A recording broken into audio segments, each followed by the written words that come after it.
Okay Telugu view పాయింట్కి తిరిగి స్వాగతం.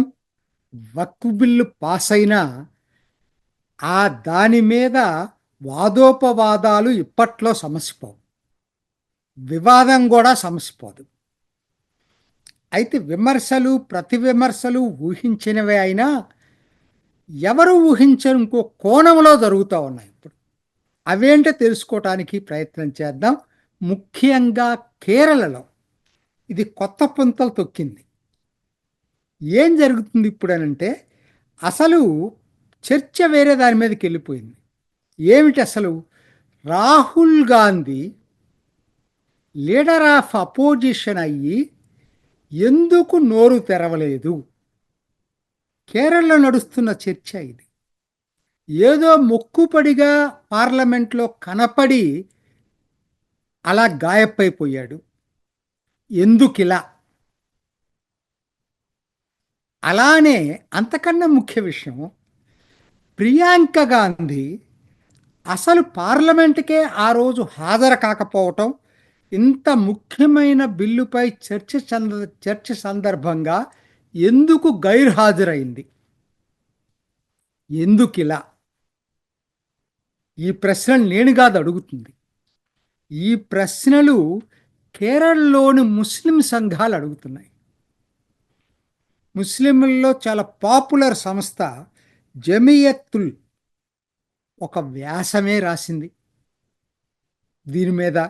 ప్రియాంక గాంధీకి 48% ముస్లింలు వైనాడులో ఓటేస్తే ఇంత ముఖ్యమైనటువంటి బిల్లు గైర్హాజరు కావటం ఏంటని.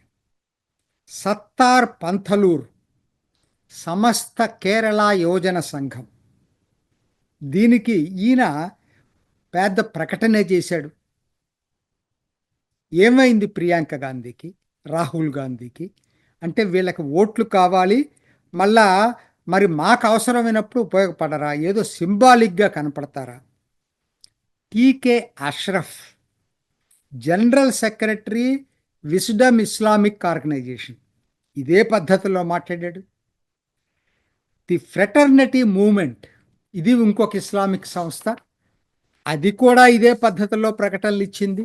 సో పుంఖానుపుంఖలుగా ఇస్లామిక్ సంస్థలు రాహుల్ గాంధీ మాట్లాడకపోవటం మీద, ప్రియాంక గాంధీ గైర్హాజరు కావటం మీద విమర్శలు వెల్లువెత్తుతున్నాయి. సరే, ఇప్పుడు మనం కూడా ఎందుకు ఇలా జరిగిందనేది ఆలోచిద్దాం. మనం కూడా మాట్లాడుకోవాలి కదా, ఎందుకు ఇలా జరిగింది. నాకు అనిపిస్తుంది ఏంటంటే 2-3 కనపడుతున్నాయి. ఒకటి, అన్నిటికన్నా ముఖ్యంగా Catholic church bishop, Kerala Catholic bishop church council చాలా క్యాథలిక్స్లో చాలా ప్రెస్టీజియస్ సంస్థ ఇది. అట్లానే Catholic bishop church of India, ఇంకా అనేక క్రైస్తవ సంఘాలు ఈ బిల్లుకి మద్దతు ఇవ్వాలని చెప్పి కోరినాయి. మర్చిపోవద్దు. రాహుల్ గాంధీ తల్లి సోనియా గాంధీ క్యాథలిక్ క్రిస్టియన్. చాలా ఇంపార్టెంట్ విషయం ఇక్కడ. సరే, రెండోది ఇంకొక వాదన నడుస్తుంది ఏంటంటే, వక్ఫ్ బిల్లు కనుక డైరెక్ట్గా కనుక రాహుల్ గాంధీ మాట్లాడితే ఉత్తరాదిన ఆయన తిరగటం సాఫ్ట్ హిందుత్వ కనుక తీసుకోకపోతే లైను, కాంగ్రెస్ పార్టీకి ఉత్తరాదిన హిందీ ప్రాంతాల్లో పుట్టగతులు ఉండవనేటువంటి భయం ఒకటి. ఏదైనా కావచ్చు, ఏది అనేది నేను చెప్పలేను. సో ఇలా జరుగుతూ ఉంటే తెలివిగా ఏంటి, మళ్ళా సోనియా గాంధీ రాజ్యసభలో విమర్శిస్తూ మాట్లాడింది, విమర్శిస్తూ ఓటేసింది. కానీ కొడుకు కూతురు మాత్రం డిఫరెంట్గా ప్రవర్తించారు. ఇది ఎవ్వరికీ అర్థం కావట్లా. అక్కడ దాకా ఎందుకంటే, నిన్న చాలామందికి తెలిసి ఉండకపోవచ్చు, జాగ్రత్తగా ఉండే. కేరళ రాష్ట్రంలో ఇడుక్కి జిల్లా కాంగ్రెస్ కార్యదర్శి బెన్నీ పెరునంథం పదవికి రాజీనామా చేశాడు, కాంగ్రెస్ పార్టీకి రాజీనామా చేశాడు. ఈయన క్రిస్టియన్. ఎందుకనంటే కాంగ్రెస్ పార్టీ రాను రాను ప్రో ఇస్లామిక్ స్టాండ్ తీసుకుంటుందనే పేరుతోటి రాజీనామా చేశాడు కాంగ్రెస్ పదవికి. సో ఇదంతా ఏంటనంటే, వాళ్ళకే అర్థం కావట్లేదు. ఒకటి, సోనియా గాంధీ బేసికల్లీ క్యాథలిక్. క్యాథలిక్కులు టోటల్గా దూరం చేసుకొని క్యాథలిక్ చర్చిలన్నీ కూడా మీరు వక్ఫ్ బిల్లు సవరణ బిల్లుకి అనుకూలంగా ఓటు వేయమని చెప్పినప్పుడు టోటల్గా వాళ్ళ కుటుంబం దాన్ని ఇగ్నోర్ చేయలేదు. అందుకనే విభిన్నంగా ప్రవర్తించిందా? సోనియా గాంధీ విమర్శించింది, కానీ వ్యతిరేకంగా ఓటేసింది. రాహుల్ గాంధీ అసలు నోరిప్పలేదు, కానీ వ్యతిరేకంగా ఓటేశాడు. ప్రియాంక గాంధీ అసలు పార్లమెంటుకే హాజరు కాలేదు. సో 3 విభిన్న ధోరణులు ఒకే కుటుంబంలో చోటు చేసుకున్నాయి. అంటే ఈ డైలమాతోట, అంటే అటు క్యాథలిక్కుల్ని సాటిస్ఫై చేయటం, ఇటు ముస్లింలని సాటిస్ఫై చేయటం ఆ ఆ దీంట్లోనే జరిగిందా? జరిగింది అనుకుందాం. మిగతా వాళ్ళు వదిలిపెట్టండి. ప్రియాంక గాంధీ ఇప్పుడు వైనాడు ఎంపీ. అది మనం మర్చిపోవద్దు. వైనాడులో ఆవిడ గెలవటానికి ప్రధాన కారణం ముస్లింలు. 40-48% అని వాళ్ళు చెప్పుకుంటున్నారు ముస్లిం సంఘాలు. నాకు తెలియదు కరెక్ట్గా. 48% ఉన్నాం మేము, అయినా కూడా ప్రియాంక గాంధీ ఆబ్సెంట్ అయిందని వాళ్ళు ముస్లిం సంఘాలే రాసుకుంటున్నాయి, ప్రకటనలు ఇస్తున్నారు. మరి ఇది ఏమిటి అసలు అర్థం కావట్లా. సో ఇవాళ ఎవరికి వచ్చిందంటే వక్ఫ్ చట్ట సవరణ బిల్లు రాహుల్ గాంధీ, ప్రియాంక గాంధీల ప్రతిష్ట పూర్తిగా కేరళ ముస్లింలో అంటకాగింది. అదే రెండో వైపు మునంబంలో ఉన్నటువంటి రైతులు సంబరాలే సంబరాలు. అర్ధరాత్రులు దాకా పార్లమెంట్లో చర్చ జరుగుతూ ఉంటే ఆ నిరాహార దీక్ష శిబిరంలో టీవీ పెట్టుకొని చూస్తూ ఉన్నారు. ఎవరు ఏం మాట్లాడుతున్నారు. ఈరోజు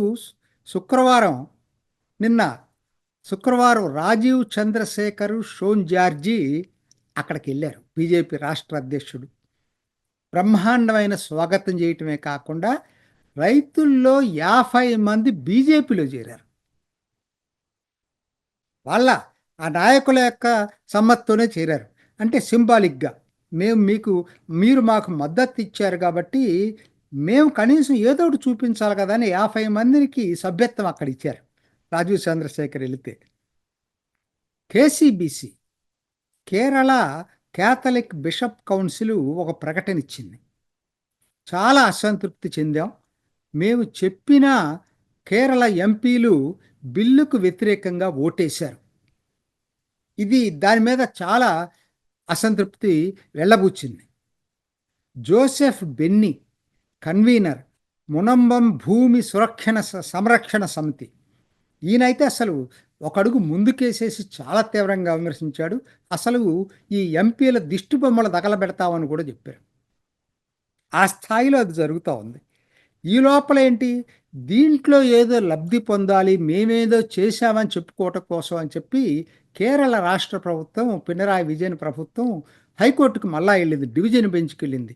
సింగిల్ బెంచ్ ఇచ్చిన ఆర్డర్ను కొట్టేయండి, మా కమిషన్ రిపోర్టు, కమిషన్కి ఎంక్వైరీ చేసే అథారిటీ ఉందని చెప్పి ఒప్పుకోలే హైకోర్టు. సింగిల్ బెంచ్ ఇచ్చినటువంటి తీర్పు అక్షరాలా కరెక్ట్ అని ఇచ్చింది.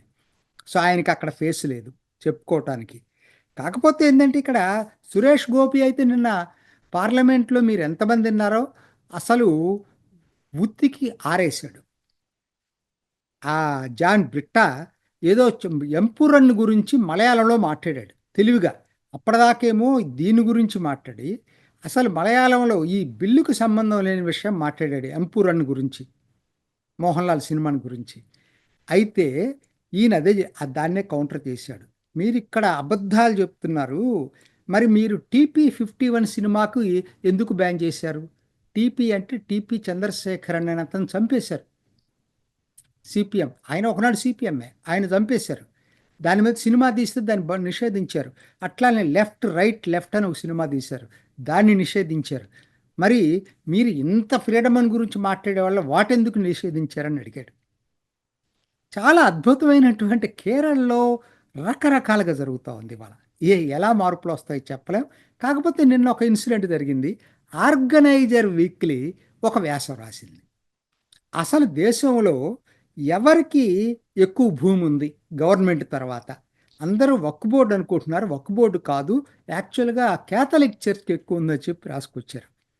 ఈ టైంలో అది సందర్భం కాదు. కానీ మరి అది ఎందుకొచ్చింది ఆ సందర్భం, ఆ రైటరు అది రాయటం అనేది దీన్ని ఎలా ఆహ్, దాంట్లో చాలా రాశారు. నిజాలైతే అయ్యుండొచ్చు. కానీ సందర్భం అయితే ఇది కాదు.